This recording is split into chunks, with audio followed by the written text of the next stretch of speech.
I became a mom, I knew that I wanted to do things differently. I wanted to show up differently.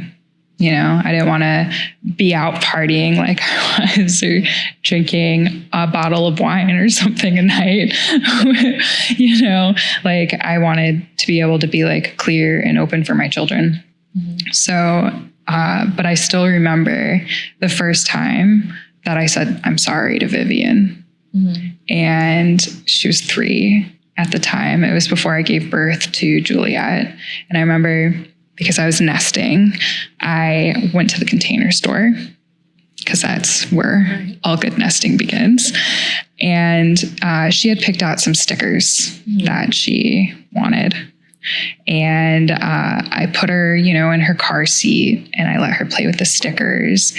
And I'm getting in the car to start driving, and it's raining, and it's just like an icky Florida day. Right. And when I was pregnant, I dealt with like bloody noses. So now my nose is like bleeding and it's raining. And then Vivian is now crying like in the backseat because her sticker's ripped. And it's like this chaos happening. Right. And I remember being like at a red light and being like, and yelling at her.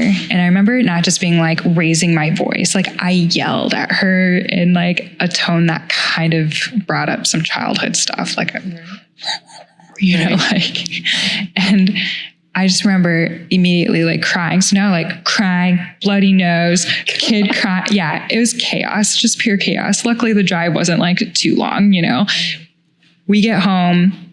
Alex like comes out to help me because, you know, it's raining. He wants to help me get out of the rain faster.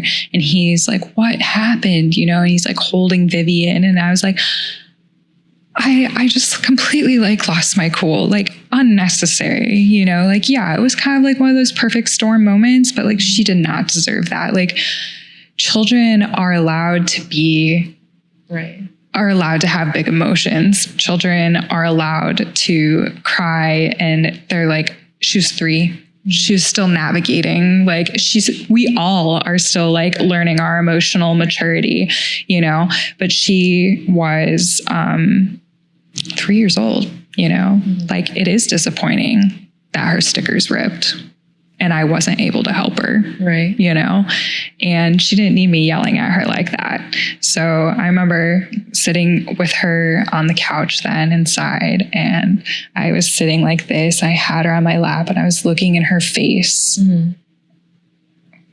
like a tear-soaked face. And I was just like, I remember like getting ready to say, I'm sorry. And there was resistance there. Okay. And I was like, oh, this is deep rooted. Yeah. So when I said, I was like, I'm sorry to her and I love you, like I cried because I was like, oh, that is like what I also so needed to hear. Like as a kid was like, you didn't need that, because really when our children are having like big emotions, it's up to the adult to be emotionally mature and be able to handle that. Right. Yeah. Like, and when we don't handle that, when we're not doing our work, it becomes like explosive in one way or another. So me even just being able to say those words like, I'm sorry, I love you, I'm going to do it better next time, was like this opening within me that was like, I just accessed something that I haven't like touched into yet. Right. Even within like the container of my relationship with Alex, who would have loved to hear me say, I'm sorry at some point in time before then, you know, it's not that I didn't say sorry, but he's was always the one to say, I'm sorry first. Yeah.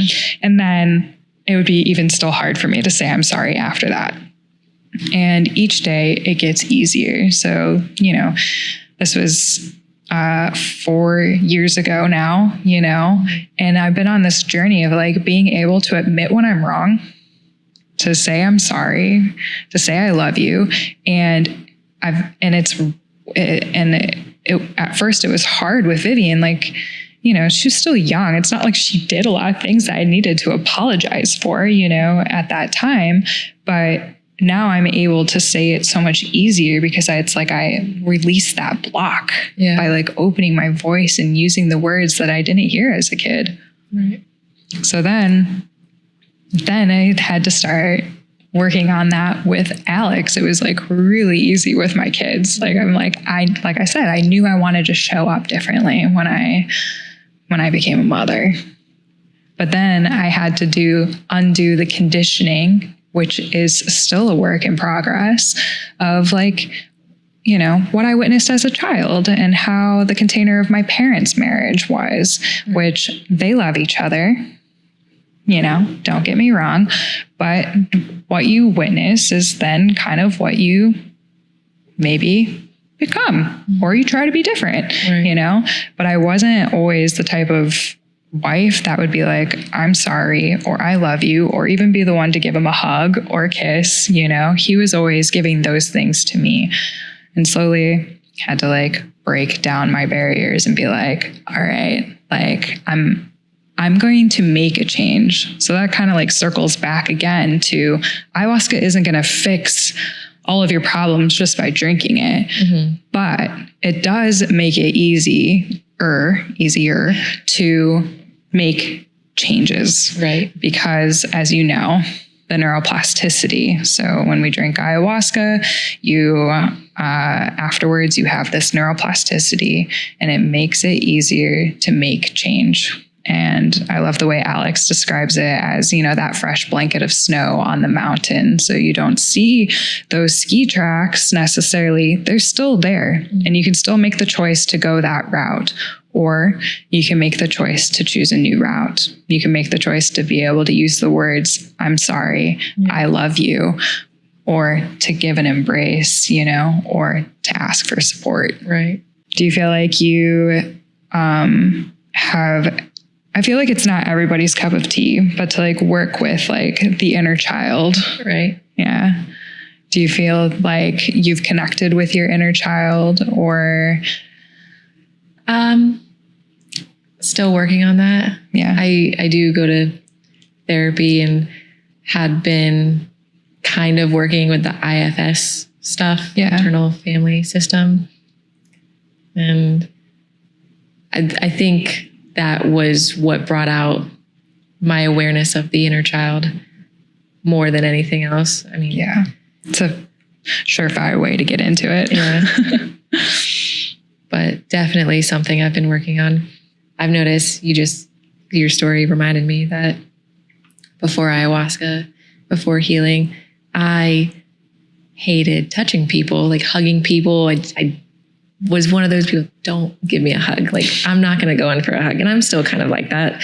I don't know. You give me a hug. Right. But like before I would, I'd tell people I'm not a hugger. Yeah. Like, and I think because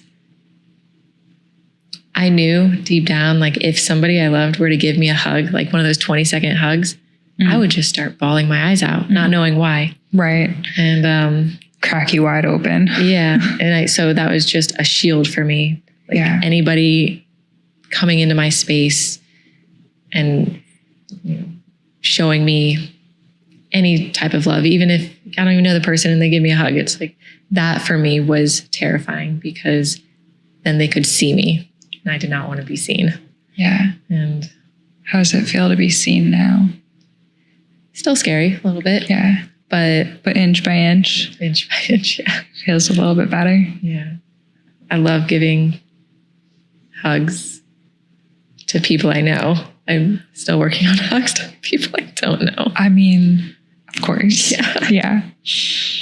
So yeah, it's a work in progress. And I think that's like really important for people to know is like, I mean, simply say Rome wasn't built in a day. Like, yeah, you can feel like leaps and bounds different and big changes can be made, but then, the healing comes in layers, and as we've talked to, like it shows up in different ways, and we get to show up, in different ways for ourselves. So like, and, I every day it's a new day. And maybe how I showed up for myself yesterday isn't how I need to show up for myself today, to kind of keep, going in that direction of like reminding ourselves that, of that self-love, of that purpose, of, that we're safe, Right. It's like those positive affirmations of like, I'm on the path. I'm doing this work. Mm-hmm.